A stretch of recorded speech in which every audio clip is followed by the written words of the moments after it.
Hello, today is our physics topic addition of vectors. So, three different ways we should use to addition of vectors. First one is triangular law of vector addition, second one is polygonal law of vector addition, and third one is parallelogram law of vector addition.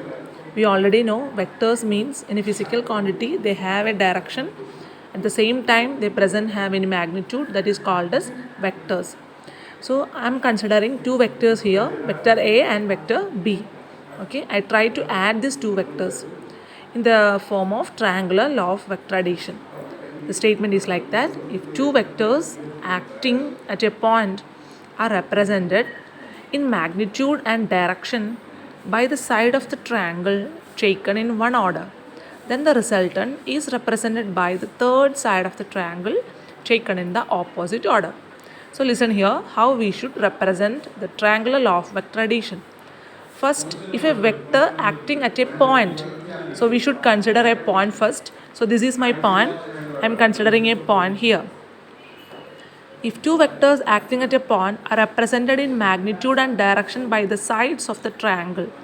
So from this point, I am considering the vector A and the vector B and with the same order. You can see here A is in this direction, B is having the same order, continuation of that A and the two sides of the triangle also.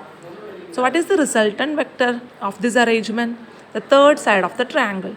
So the resultant is represented by the third side of the triangle taken in opposite order. So this is the order of A and B, just opposite order, that is the resultant vector. That is our addition of A and B. Okay, that means we should write the representation R, resultant vector R equal to square root of A square plus B square plus 2AB cos theta. What is this theta? This extending this vector A, this portion in between vector A and B, we should get the angle that is called as theta. And this angle we should denote it by beta also. Okay, beta. So tan beta equal to B sin theta divided by A plus B cos theta.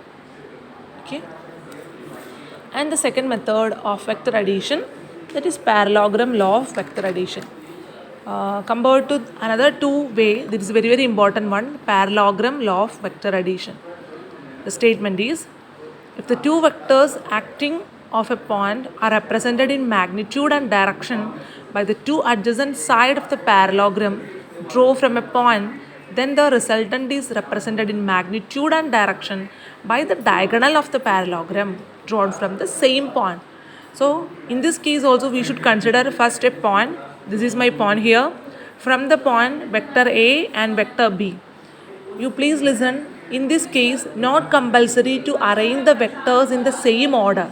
Okay, the previous case we should arrange the vectors in the same order. But now it's not compulsory to arrange the vectors in the same order. So that's the reason I am writing vector A in this side and vector B in this side also. And the resultant is diagonal of the parallelogram. So you can do extending like that. This is also vector A and this one is also vector B. This is my resultant. The resultant is show the addition answer. So this is angle theta and angle B. In the previous case also triangular law also we should mention angle theta and angle beta. Similarly in this case angle theta and angle beta. How to write the representation? Listen here. I am just extending this vector A and joining from point B. So denoted by O, A, D, B and C. This is vector P and vector Q. This is my resultant R. This is total angle is theta and this angle is alpha and this angle is also theta. So listen here. This is the right angle triangle.